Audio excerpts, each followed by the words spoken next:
Achtung, Achtung an die Anwohner von Bad Neuenahr Ahrweiler. Die Kreisverwaltung Ahrweiler informiert.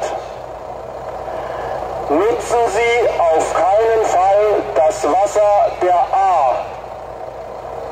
Das Wasser ist stark belastet. Es schadet Ihrer Gesundheit. Bleiben Sie dem Wasser der Ahr fern.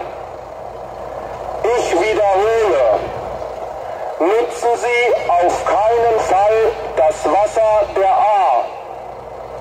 Das Wasser ist stark belastet.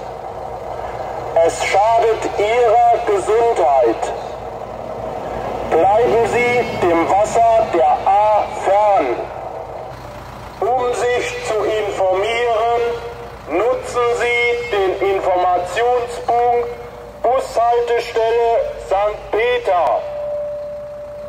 Dort erhalten Sie zwischen 10 und 18 Uhr die wichtigsten Informationen für Ihr Gebiet. Ich wiederhole, um sich zu informieren, nutzen Sie den Informationspunkt Bushaltestelle St. Peter. Dort erhalten Sie zwischen 10 und 18 Uhr die wichtigsten Informationen für Ihr Gebiet.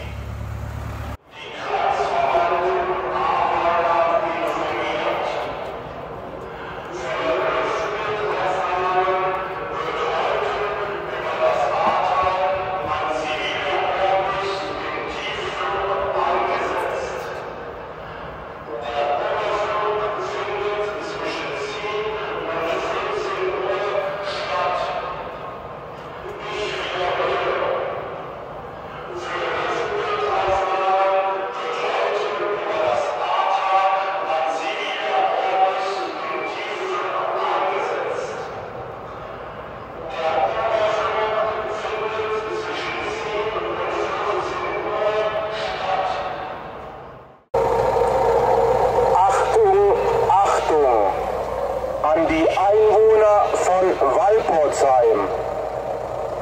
Die Stadtverwaltung informiert.